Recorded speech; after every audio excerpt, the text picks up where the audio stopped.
ہر قسم کے شرعی، روحانی اور جسمانی مسائل اور وظائف کے لیے دارالعمل یوٹیوب چینل سبسکرائب کیجیے اور بیل آئیکن بھی پریس کریں تاکہ ہر ویڈیو آپ تک بآسانی پہنچ سکے۔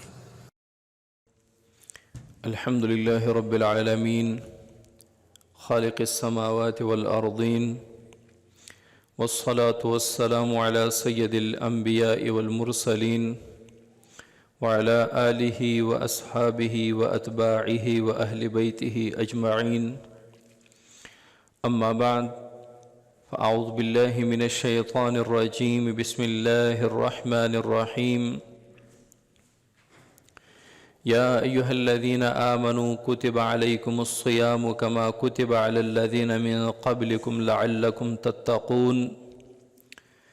وقال النبی صلی اللہ علیہ وسلم من صام رمضان ایمانا واحتسابا غفر له اللہ العظیم وصدق رسولہ النبی الکریم ونحن على ذلك لمن الشاہدین والشاکرین والحمد للہ رب العالمین۔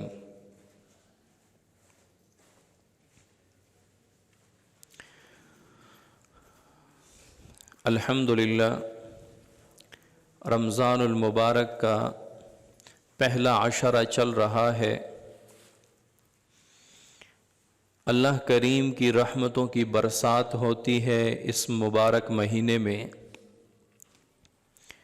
مومنین کے لیے ہر آن، ہر گھڑی، ہر وقت، ہر لمحہ اللہ کریم کے کرم کو، اللہ رحیم کی رحمتوں کو، اللہ رزاق کے رزق کو، اللہ غفور کی مغفرت کو سمیٹنے کا موقع ہے۔ ایک ایسا مہینہ جو تمام مہینوں کا سردار ہے، ایک ایسا مہینہ کہ جس میں اللہ تعالیٰ جنت کے دروازے کھول دیتا ہے، جہنم کے دروازے بند کر دیتا ہے۔ اور اس میں صرف 2 عبادات کا اضافہ ہوتا ہے، ایک دن کو روزے کا اور رات کو تراویح کا۔ حضور اکرم صلی اللہ علیہ وسلم فرماتے ہیں کہ اگر لوگوں کو پتہ چل جائے کہ اللہ تعالیٰ نے اس رمضان میں روزے میں کیا رکھا ہے تو لوگ یہ دعا کریں گے کہ یا اللہ پورا سال ہی روزے کا ہو، پورا سال ہی رمضان المبارک کا ہو۔ اللہ تعالیٰ نے اس مہینے کو مسلمانوں کے لیے بہت بڑی نعمت، بہت بڑی دولت کے طور پہ پیش کیا ہے۔ حضور اکرم صلی اللہ علیہ وسلم فرماتے ہیں کہ رمضان المبارک کی رات میں ایک رکعت پڑھنے سے اللہ تعالیٰ 1500 نیکیاں عطا فرماتے، ایک رکعت پڑھنے سے۔ رمضان المبارک کا مہینہ ہو، رات کا وقت ہو، اللہ کے حضور بندہ نماز میں کھڑا ہو، ایک رکعت پڑھنے سے اللہ تعالیٰ 10 نہیں، 60 نہیں، 70 نہیں، 1500 نیکیاں اللہ تعالیٰ ایک رکعت پہ عطا فرماتے۔ اور اس ایک رکعت کی برکت سے اللہ تعالیٰ جنت میں اس بندے کے لیے ایک محل بناتے ہیں جو سرخ یاقوت سے بنا ہو، اور اس کے 70,000 دروازے ہوتے ہیں، اور اس ہر دروازے کے سونے کے 2 شٹر ہوں گے، اور اس رکعت کے ہر سجدے پر اللہ تعالیٰ جنت میں ایک درخت لگائیں گے جو بہت وسیع و عریض درخت ہوگا۔ یہ رمضان المبارک کے رات میں ایک رکعت پڑھنے پر اللہ تعالیٰ یہ انعام عطا فرمائیں گے۔ اب آپ خود سوچیں، ایک بندہ 9 رکعت عشاء کی پڑھتا ہے، 20 تراویح پڑھتا ہے، اور رات کو تہجد پڑھتا ہے، تو اللہ تعالیٰ ان رکعات کی برکت سے اللہ تعالیٰ کتنا نوازیں گے۔ کبھی یہ نہ کہنا تراویح بہت مشکل ہوتی ہے، تراویح بہت لمبی ہوتی ہے، تراویح میں بندہ تھک جاتا ہے۔ اس تراویح پہ جو ملنے والا ہے نا، وہ اگر اس دنیا میں نظر آ جائے تو آپ کہیں گے کہ میں نے رمضان المبارک میں 5 ختم پڑھنے، جو ایک ختم پہ بندہ تنگ ہو جاتا ہے کہ بہت لمبی تراویح پڑھائی جاتی ہے اس مسجد میں، فلاں مسجد میں، ان تراویح پہ پھر ملنے والا بہت کچھ، اس ایک ایک رکعت پہ جو نعمتیں ملنے والی ہیں اگر اس دنیا میں نظر آ جائیں تو ہر بندہ دعا کرے گا کہ اللہ پورا سال ہی رمضان ہو، پورا سال ہم تراویح پڑھیں۔ یہ رمضان المبارک کی برکت ہے۔ تو یہ روزے جو ایک خاص عبادت ہے، جو ایک قربانی والی عبادت ہے، جو ایک عشق و محبت والی عبادت ہے، جس طرح ایک بندہ اپنے محبوب کے لیے بھوک اور پیاس برداشت کرتا ہے، اپنے محبوب کے لیے قربانی دیتا ہے، اپنے جان کی قربانی دیتا ہے، اپنے نفسانی خواہشات کی قربانی دیتا ہے، تو انسان کسی محبوب کے لیے کچھ بھی کر سکتا ہے، لیکن اس کے لیے کھانا پینا نہیں چھوڑتا۔ کھانا پینا وقت پہ ہوتا ہے۔ انسان اپنے محبوب کے لیے کچھ بھی کر سکتا ہے، لیکن دن رات جا کے نہیں گزار سکتا۔ وصل ہو یا فراق ہو ساقی، جاگنا ساری رات مشکل ہے۔ وصل ہو، دوست محبوب معشوق ملے نہ ملے، ساری رات جا کے گزارنا بڑا مشکل ہے۔ یہ اللہ کی محبت ہے مومن کے دل میں، یہ محبت کی ایک جھلک ہے جو اللہ تعالیٰ اپنے نیک بندوں کی اس جھلک کو دنیا کو اور فرشتوں کو دکھانا چاہتا ہے کہ دیکھو میرے بندوں کو، جن بندوں کے بارے میں اے فرشتوں تم نے کہا تھا کہ اللہ تو ایسی مخلوق پیدا کرنا چاہتا ہے، ایسے لوگ، ایسے انسان پیدا کرنا چاہتا ہے جو آپس میں فساد بھرپا کریں گے، کیونکہ فرشتوں نے جنات کو دیکھ لیا تھا، جنات نے اس زمین پر فساد پیدا کیا تھا، قتل و غارت گری ہوئی تھی، ظلم اور خون بہائے گئے تھے۔ تو فرشتوں نے کہا کہ اللہ تو اس زمین پر ایسی مخلوق پیدا کرنا چاہتا ہے جو آپس میں فساد کریں گے، ظلم کریں گے، خون بہائیں گے۔ اللہ تعالیٰ نے فرمایا جو میں جانتا ہوں وہ تم نہیں جانتے۔ پھر اللہ تعالیٰ فرشتوں کے سامنے فخر فرماتے ہیں، دیکھ میرے ان بندوں کو جن کے بارے میں تم نے کہا کہ تو ایسی مخلوق پیدا کرنا چاہتا ہے جو آپس میں ظلم و بربریت کریں گے، خون بہائیں گے، آ کر دیکھو میرے لیے صبح سے شام تک بھوکے اور پیاسے رہتے۔ تو یہ بھوک اور پیاس یہ بلا وجہ نہیں ہے، بھوک اور پیاس میں اللہ تعالیٰ نے بہت کچھ رکھا ہوا ہے۔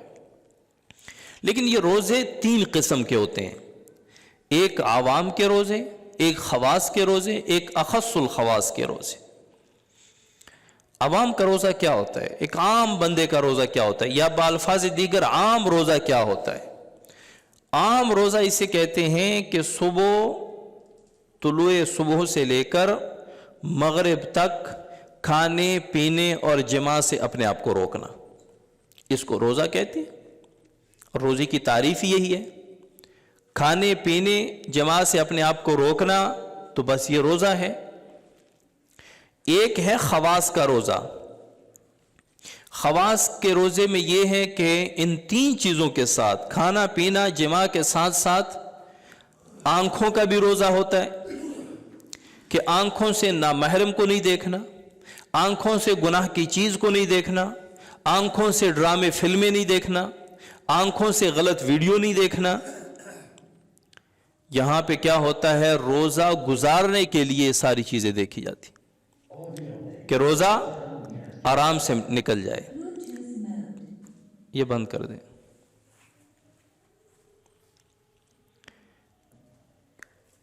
روزہ صحیح نکل جائے اور ٹائم پاس ہو جائے۔ اللہ کے بندوں کو یہ پتہ نہیں ہوتا کہ میں ٹائم پاس نہیں کر رہا، میں تو اپنا روزہ ضائع کر رہا ہوں، اسے تو روزہ ضائع ہو رہا ہے۔ تو خواص کا روزہ یہ ہے کہ روزہ ہے تو آنکھوں کا بھی روزہ ہے، میں نے آنکھوں کو ایسی جگہ نہیں استعمال کرنا جس سے اللہ ناراض ہوتا ہے۔ صرف بھوک اور پیاس کا تو روزہ نہیں ہوتا کہ کھانا نہ کھاؤ، پانی نہ پیو، بس روزہ۔ مومن تو خواص میں ہوتے ہیں، تمام مومنین خواص ہوتے ہیں۔ اور ساتھ میں کان کا روزہ ہوتا ہے کہ کان سے گانے نہیں سننے، میوزک نہیں سننا، غیبت چغلی نہیں سننی، کسی دوسرے کے بولے ہوئے جھوٹ کو نہیں سننا، میں نے اپنے کانوں کی حفاظت کرنی ہے،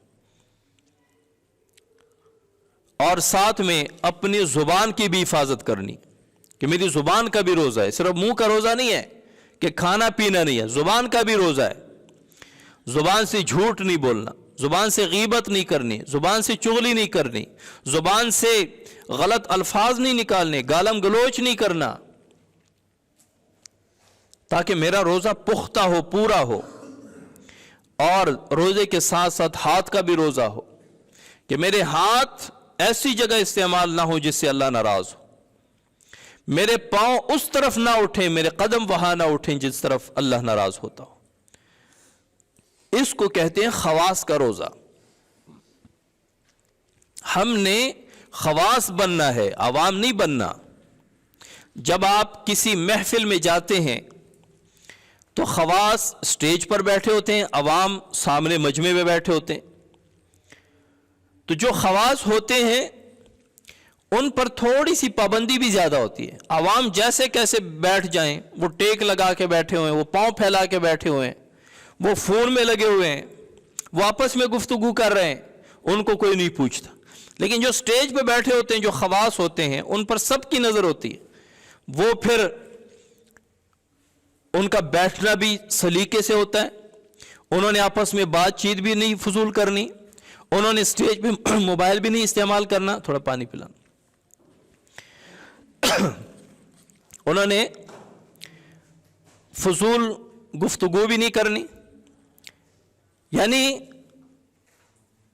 ان کو پتہ ہوتا ہے کہ ہم خواص ہیں، لوگوں کی نظریں ہمارے اوپر ہیں، ہم خواص ہیں، لوگوں کی نظریں ہمارے اوپر ہیں، تو خود کو خواص بناؤ، اللہ کے حضور خاص بندے بنو۔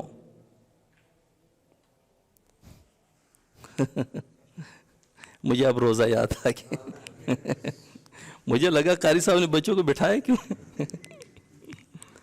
چلے، وہ ایک بندے نے کہا کہ اللہ تعالیٰ نے مجھے 2 چیزیں بڑی اعلیٰ دی ہیں، مجھے 2 بڑی صفات دی ہیں، ایک یہ کہ میں 3-4 کہ مجھے اللہ تعالیٰ نے حافظہ بڑا مضبوط دیا ہے، مجھے اللہ نے حافظہ بڑا مضبوط دیا ہے، اور دوسرا میں بھول گیا۔ سمجھ گئے؟ وہ بندہ کہہ رہا تھا کہ 2 صفت اللہ تعالیٰ نے مجھے بڑی دی ہیں، ایک یہ کہ میرا حافظہ بڑا مضبوط ہے، یعنی میرا ذہن بڑا مضبوط ہے، اور دوسرا میرے ذہن سے نکل گیا، یہ اس کا حافظہ مضبوط، ٹھیک ہے؟ اچھا، یہ بھی ہونا تھا ہمارے ساتھ۔ بہرحال تو اپنے آپ کو خواص بناؤ، خاص بندے بنو اللہ کے، عوام نہ بنو۔ خاص پھر خاص ہوتے، اور خاص بننے کے لیے معمولی کچھ تو کرنا پڑے گا۔ خاص بننے کے لیے اتنا تھوڑا بہت تو کرنا پڑے گا کہ اپنی آنکھوں کو اس طرح استعمال نہ کریں جس طرح پورا سال استعمال کرتے رہے، اپنی زبان کو اس طرح استعمال نہ کریں جس طرح پورا سال استعمال کرتے رہے، اپنے کانوں کو اس طرح استعمال نہ کریں جس طرح پورا سال استعمال کرتے رہے، اپنے ہاتھ اور پاؤں کو اس طرح استعمال نہ کریں جس طرح پورا سال استعمال کرتے رہے۔ تھوڑا سا اگر ہم اپنے نفس پہ قابو رکھیں تو ہم خواص میں آ سکتے ہیں، ہم اللہ کے خاص بندے بن جائیں گے، ہمارا روزہ خواص کا ہو جائے گا۔ ورنہ کیا ہوگا؟ ہمارا روزہ عوام کا روزہ ہوگا، اللہ کی نظر میں بھی ہم عوام ہوں گے، جو عوام ہوتے وہ عوام ہی ہوتے۔ تو پورا رمضان چند چیزیں اپنے ذہن میں رکھیں، چند چیزیں۔ میں نے غیبت نہ کرنی ہے نہ سننی ہے، میں نے غیبت نہ کرنی ہے نہ سننی ہے۔ اور ہمارے کیا ہوتا ہے، اگر بہت زیادہ اپنے نفس پہ قابو پانے کے باوجود کسی کی غیبت کو دل کرے تو کیا کہتے ہیں کہ وہ فلاں نہیں، اللہ تعالیٰ اس کی غیبت نہ کرے، اللہ اس کو غیبت میں شمار نہ کرے، اور غیبت کر دیتا ہے۔ اب یہ اختیار اس کے پاس ہے کہ کس بات کو غیبت کے درجے میں رکھنا ہے، کس کو نہیں رکھنا۔ جب غیبت ہو گئی تو ہو گئی، اگر بات آ بھی جائے تو اپنے آپ کو تھوڑا سا روک لو کہ غیبت ہوتی ہے، بس اللہ معاف کرے۔ پورا مہینہ دیکھیں، یہ مشق کا مہینہ ہے، پریکٹس کا مہینہ ہے۔ میں کہا کرتا ہوں کہ جو بندہ سحری کے وقت اٹھ سکتا ہے پورا مہینہ، وہ پورا سال فجر کے لیے آسانی سے اٹھ سکتا ہے۔ ظاہر ہے سحری میں فجر سے بھی گھنٹہ، 1.5 گھنٹہ، 2 گھنٹے پہلے اٹھنا پڑتا ہے، تو جو بندہ ایک پورا مہینہ سحری میں اٹھ سکتا ہے وہ 11 مہینے فجر کی نماز کے لیے آسانی سے اٹھ سکتا ہے۔ جو بندہ عشاء کے نماز کے وقت 20 رکعت تراویح پڑھ سکتا ہے وہ عشاء کی 9 رکعت آرام سے پڑھ سکتا ہے۔ جو پورا مہینہ صبح سے شام تک بھوک اور پیاس برداشت کر سکتا ہے وہ پورا سال بھی اگر اس پر کوئی نشیب و فراز آئے، کوئی تنگی آئے تو وہ صبر کر سکتا ہے۔ یہ مشق کا مہینہ ہے، تو ان مشقوں کے ساتھ ساتھ، اس پریکٹس کے ساتھ ساتھ ہم ایک اور مشق بھی کرتے ہیں کہ ہم نے پورا مہینہ جھوٹ نہیں بولنا۔ ہمارا معاشرہ ایسا ہے، ماحول ایسا ہے، جھوٹ بولنا پڑتا ہے، ہمارا ذہن بنا ہوا ہے جھوٹ کے بغیر کاروبار نہیں ہوتا، شیطان کا بہت بڑا دھوکہ ہے۔ لیکن کم از کم اس ایک مہینے میں ہم نے یہ مشق کرنی ہے کہ اگر جھوٹ بولنا بھی ہو اپنے آپ پہ کنٹرول کرنا ہے کہ میں نے جھوٹ نہیں بولنا۔ روزہ ہے، میرا روزہ خراب ہو رہا ہے، فاسد نہیں ہو رہا، مکروہ تو ہو رہا ہے، ثواب تو آدھا ہو رہا ہے۔ اسی طرح میں نے پورا مہینہ کسی کی غیبت نہیں کرنی۔ غیبت کیا ہوتی ہے؟ حضور صلی اللہ علیہ وسلم فرماتے ہیں الغیبت اشد من الزنا، غیبت زنا سے بھی سخت گناہ ہے۔ اتنا بڑا گناہ ہم ہر مجلس، محفل، حتیٰ مسجدوں تک میں کرتے ہیں۔ یہ ایک مشق اپنے ساتھ کرنی ہے کہ میں نے پورا مہینہ کسی کی غیبت نہیں کرنی، میں نے پورا مہینہ زبان پہ گالی نہیں لانی۔ میرا روزہ ہے، میں روزہ کیوں خراب کروں ایک گالی کے پیچھے؟ حضور صلی اللہ علیہ وسلم تو یہاں تک فرماتے ہیں کہ اگر کوئی روزے کی حالت میں رمضان میں آپ سے لڑنا چاہے، لڑے، تو اسے کہو بھئی انا صائم، میں روزہ دار ہوں، بس یہ کہہ کے ہٹ جاؤ۔ آپ کی غیرت پہ، دلیری پہ، قوت پہ، جان نثاری پہ کوئی حرف نہیں آئے گا، کوئی فرق نہیں پڑے گا۔ آپ یہ کہہ دیں میرا روزہ ہے۔ عموماً یہی ہوتا ہے بازاروں میں، رمضان میں، روزے میں لڑائی جھگڑا بہت زیادہ ہوتے ہیں۔ حضور صلی اللہ علیہ وسلم نے فرما دیا اگر روزے میں کوئی کہے رمضان میں آپ سے کوئی لڑائی جھگڑا کرنا چاہے تو بس اسے یہ کہو انا صائم، انما انا صائم، میرا روزہ ہے۔ آپ اردو میں کہو، پشتو میں کہو، میرا روزہ ہے بس۔ یعنی لڑائی جھگڑا بھی نہیں، تو کہاں گالی، کہاں غیبت، کہاں چغلی، کہاں جھوٹ، یہ تو بہت دور کی باتیں ہیں۔ تو ہم نے ساتھ میں یہ مشق بھی کرنا ہے، اور ایک مشق ساتھ میں آنکھوں کا بھی کرنا ہے کہ ہم نے پورا مہینہ نامحرم عورتوں کو نہیں دیکھنا، ہم نے پورا مہینہ موبائل غلط استعمال نہیں کرنا، چاہے دن ہو رات ہو۔ 2-3 سال پہلے یہاں چوک پہ پولیس والے کھڑے تھے تراویح کے بعد، تو میں ویسے گزر رہا تھا تو ایک بندے کو روکا ہوا تھا، تو بندے نے غصے میں کہا کہ یار رمضان میں تو معاف کر دیا کرو، تو اس نے کہا خیر ہون روزہ کوئی نہیں، وہ عشاء کے بعد کا وقت تھا نا، تو اس نے کہا کہ ہون روزہ کوئی نہیں، یعنی روزہ تو دن کے وقت ہوتا ہے، تو یہ نہیں کہنا کہ روزہ دن کو ہوتا ہے، عشاء کے بعد فجر تک جو اللہ گلہ کرنا ہے کرتے رہو، نہیں، رمضان کا مہینہ ہے، اس میں دن اور رات ایک ہیں، یہ پورا مہینہ بابرکت ہے، پورا مہینہ مشق کرنا ہے۔ دوستوں کے ساتھ ضرور بیٹھو، گپ شپ ضرور کرو، وقت ضرور پاس کرو، لیکن غلط کاموں میں نہیں، اچھے کاموں میں۔ تو ایک یہ مشق کرنی ہے کہ میں نے موبائل غلط استعمال نہیں کرنا، میں نے موبائل میں بیہودہ چیزیں نہیں دیکھنی، اگر سامنے آ گئی تو فوراً اس کو ہٹا دوں گا، میں نے میوزک نہیں سننا پورے رمضان، تو ہمارا روزہ کیا ہوگا؟ ہمارا روزہ خواص کا روزہ ہو جائے گا، ہم عوام سے نکل کر خواص میں آ جائیں گے۔ تو یہ مشق کریں گے نا انشاءاللہ سارے، جب پورا مہینہ ہم یہ پریکٹس کریں گے کہ ہم نے زبان سے گالی نہیں دینی، ہم نے غیبت نہیں کرنی، ہم نے چغلی نہیں کرنی، ہم نے جھوٹ نہیں بولنا، ہم نے بیہودہ الفاظ زبان سے نہیں نکالنے، تو اللہ تعالیٰ اس مہینے کی برکت سے پورا سال ہمارے زبان کی حفاظت فرمائیں گے۔ اگر ہم ایک مہینہ مشق کریں گے کہ ہم کان سے گانے نہیں سنیں گے، میوزک نہیں سنیں گے، بےہودگی نہیں سنیں گے، تو اللہ تعالیٰ 11 مہینے خود ہمیں اللہ تعالیٰ توفیق دیں گے۔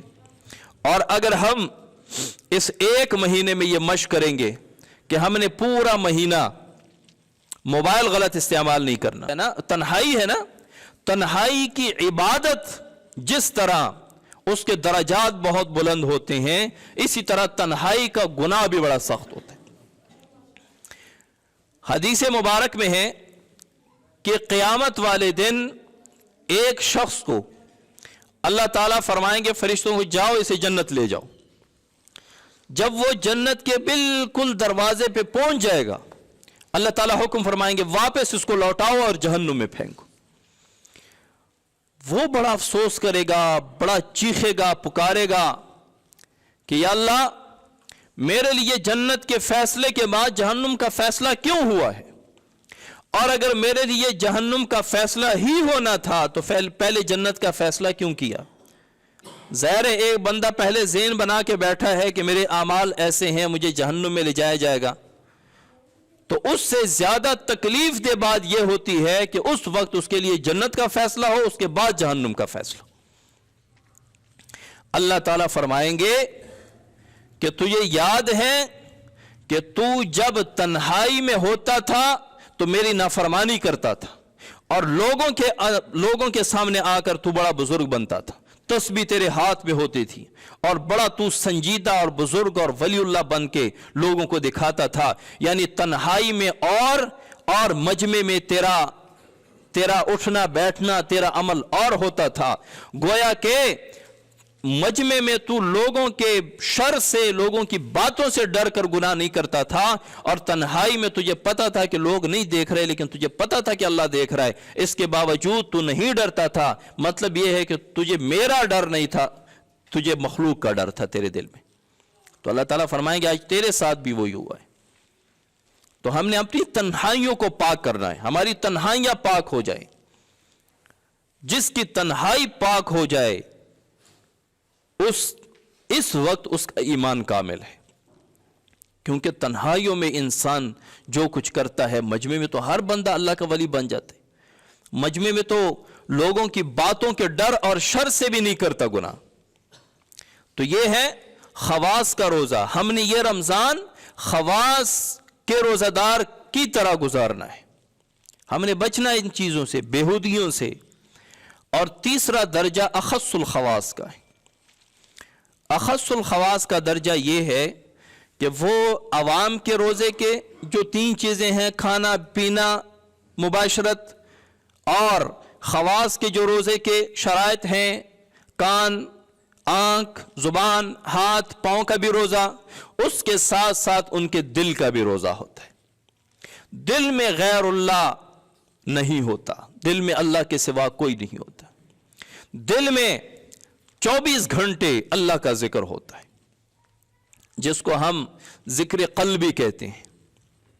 ذکر قلبی اگر آپ اپنی زبان تالو سے لگائیں گے اور یہ خیال کریں گے، یہ توجہ بنائیں گے، تصور کریں گے کہ میرا دل اللہ اللہ اللہ اللہ اللہ کہہ رہے ہیں، تو ایک وقت آئے گا کہ آپ کی توجہ جدھر بھی ہو آپ کا دل اللہ اللہ بولے گا، آپ کا دل اللہ اللہ کہے گا۔ تو اخص الخواص، چلو اس درجے تک ہم نہیں پہنچ سکتے، اس کے لیے خانقاہوں میں بیٹھنا پڑتا ہے، اس کے لیے شیخ کے سامنے گھٹنے ٹیکنے پڑتے ہیں، اس کے لیے لمبے لمبے مراقبے کرنے پڑتے ہیں، لیکن خواص کا روزہ ہم رکھ سکتے ہیں۔ ہم اپنے روزے کو خواص کا روزہ بنا سکتے ہیں، اپنے آپ کو خواص بنائیں، عوام نہ بنائیں، اپنے وقت کو قیمتی بنائیں۔ لوگ کہتے ہیں کہ کاش مجھے قرآن آتا، میں رمضان میں 2-3 قرآن ختم کرتا۔ اور بھئی اللہ تعالیٰ نے جو دین دیا ہے، جو اسلام دیا ہے، وہ ایسا نہیں ہے کہ آپ کے لیے راستہ بند ہو گیا، اب یہ عمل نہیں ہے تو بس آپ کے لیے راستہ بند ہے۔ کتنی عبادات ہیں تلاوت کے علاوہ۔ ہاں یہ بات ہے، حقیقت ہے کہ رمضان اور قرآن کا آپس میں بہت گہرا تعلق ہے۔ قرآن رمضان میں نازل ہوا، اور رمضان میں قرآن کی تلاوت کی بہت بڑی فضیلت ہے۔ لیکن اگر کسی نے قرآن نہیں پڑھا تو اللہ کا ذکر تو کر سکتا ہے. اپنے وقت کو قیمتی بنانے کے لیے اللہ کا ذکر کریں, سبحان اللہ کہیں, اللہ اکبر, لا الہ الا اللہ, صلی اللہ علیہ وسلم. کوئی بھی ذکر آپ لے کے اس کو کثرت سے کریں. اللہ اللہ اللہ اللہ, اس میں ذات کا ذکر کثرت سے کریں. ہمارا یہ وقت قیمتی ہونا چاہیے, ہمارا مہینہ ضائع نہ ہو جائے, ایک ایک لمحہ ضائع نہ ہو جائے. یہ جو لمبے لمبے موبائل استعمال کرنے پر ہمارا وقت ہم ضائع کر دیتے ہیں, بڑا افسوس ہوگا, بڑے پچھتائیں گے. رمضان گزر جائے گا, جو جیسے گزارے گا گزر جائے گا. جو روزے رکھ رہا ہے اس کا بھی گزر جائے گا, جو نہیں رکھ رہا ہے اس کا بھی گزر جائے گا. لیکن اگلا رمضان صرف زندوں پر آئے گا. پچھلے رمضان میں کتنے ہمارے ساتھ یہاں بیٹھے ہوئے تھے, اس رمضان میں نہیں ہے. اگلے رمضان میں پتہ نہیں کوئی ہوگا ہم میں سے, کون نہیں ہوں گے, دنیا سے جا چکے ہوں گے. تو جب اللہ تعالیٰ نے ایک مرتبہ پھر ہمیں موقع دے دیا تو ہمیں اس رمضان کو قیمتی بنانا چاہیے, اس وقت کو ہمیں قیمتی بنانا چاہیے. رمضان المبارک کے حوالے سے چند مسائل بڑے پوچھے جاتے ہیں. ایک تو انجیکشن کے بارے میں بڑا پوچھا جاتا ہے. ظاہر ہے لوگ بیمار ہوتے ہیں, دن کے وقت وہ گولی وغیرہ نہیں کھا سکتے, تو وہ فوراً کیا کرتے ہیں, ڈاکٹر کے پاس جاتے ہیں. بعض ڈاکٹر ایسے ہوتے ہیں جو مفت میں مفتی بنے ہوتے ہیں, اور وہ کہتے ہیں کہ جی نہیں انجیکشن نہیں لگا سکتے. او بھائی, روزے کی حالت میں چاہے آئی وی ہو, آئی ایم ہو, پٹھوں کا انجیکشن ہو یا وریدی انجیکشن ہو, رگ والا, دونوں لگا سکتے ہیں. اس سے روزے پر کوئی فرق نہیں پڑتا. ہاں, کوئی طاقت کے لیے انجیکشن یا ڈرپ لگوانا چاہیں تو اس سے روزہ مکروہ ہوتا ہے, فاسد اس سے بھی نہیں ہوتا. طاقت کے لیے انجیکشن لگوانے سے روزہ مکروہ ہوتا ہے. اس کے علاوہ درد ہے, تکلیف ہے, بخار ہے, گردے میں درد ہے, تو آپ کسی طرح کا بھی انجیکشن لگا سکتے ہیں. انجیکشن سے روزے پہ کوئی فرق نہیں پڑ رہا. اور بعض لوگ پوچھتے ہیں, یا اکثر لوگ پھر پوچھ نہیں سکتے, یا مستورات ہوتی ہیں. کچھ مستورات ایسی ہوتی ہیں جن کی ماہواری رمضان کے مہینے میں آتی ہے اور وہ روزے ان کے خراب ہو جاتے ہیں. پھر رمضان کے بعد ظاہر وہ روزے رکھنے پڑتے ہیں. تو کچھ عورتیں ایسی کرتی ہیں کہ وہ کچھ میڈیسن استعمال کرتی ہیں, دوائی استعمال کرتی ہیں, جس سے ماہواری رک جائے اور پورا رمضان وہ روزے رکھ لیتی ہیں. رمضان کے بعد پھر وہ قضا وغیرہ نہیں ہوتی. تو اس طرح کرنا جائز ہے. اس طرح دوائی استعمال کر کے ماہواری کو روک کر روزے رکھنا جائز ہے, لیکن بشرطے کہ وہ دوائی کوئی نقصان نہ پہنچاتی ہو. ہر وہ دوائی جو انسان کو نقصان پہنچاتی ہو وہ اس کے لیے حرام ہے, وہ دوائی پھر حرام ہے. تیسرا مسئلہ میں اکثر بتاتا بھی رہتا ہوں, فجر کی اذان کے وقت, فجر کی اذان کے سے پہلے روزے کو بند کرنا, سحری ختم کرنا, کھانا پینا روک دینا ضروری ہے. جب اذانیں شروع ہو جائیں اس وقت کھانا پینا روزے کو فاسد کر دیتا ہے, کیونکہ اذان شروع ہوتی ہے صبح کے وقت اور سحری ہوتی ہے رات کے وقت. فجر کا وقت صبح کا وقت ہوتا ہے, فجر سے پہلے رات کا وقت ہوتا ہے. سحری رات میں کی جاتی ہے, اذان صبح کے وقت کیا جاتا ہے. اگر سحری کو لمبا کر کے اذان کے وقت کھائی جائے تو اس کا مطلب یہ سحری لمبی کر کے صبح کے وقت میں وہ کھا پی رہا ہے, تو اس کا روزہ ختم ہو گیا, خراب ہو گیا. ایک بھائی نے کہا کہ جی ویڈیو کلپ آئی ہے, مولانا صاحب ہے, وہ فرما رہے ہیں کہ اگر آپ کے سامنے کھانا پڑا ہوا ہے اور آپ کھانا کھا رہے ہیں تو جو چیز آپ کھا رہے ہیں اذان شروع بھی ہو جائے تو آپ وہ کھانا ختم کر سکتے ہیں. انا للہ و انا الیہ راجعون. اچھے بڑے عالم ہیں, مجھے بھی وہ کلپ سنا ہے. حضور صلی اللہ علیہ وسلم کے زمانے میں 2 اذانیں ہوا کرتی تھی, ایک سحری کے لیے اور ایک فجر کے لیے. فجر کی اذان سے تو مطلقاً کبھی کسی نے نہیں کہا کہ آپ کھا پی سکتی. وہ جو اذان جن کو صاحب کو مغالطہ ہوا ہے, وہ پہلی حضرت بلال رضی اللہ تعالیٰ عنہ کی پہلی اذان تھی. پہلی اذان لوگوں کو جگانے کے لیے تھی, تو آپ صلی اللہ علیہ وسلم نے فرمایا کہ وہ اذان کے دوران بھی آپ کھا پی سکتے ہیں, چونکہ وہ سحری کا وقت ہوتا ہے. اور بعض لوگ جی کہتے ہیں کہ تراویح کتنی ہیں؟ بھئی تراویح 8 ہی ہیں,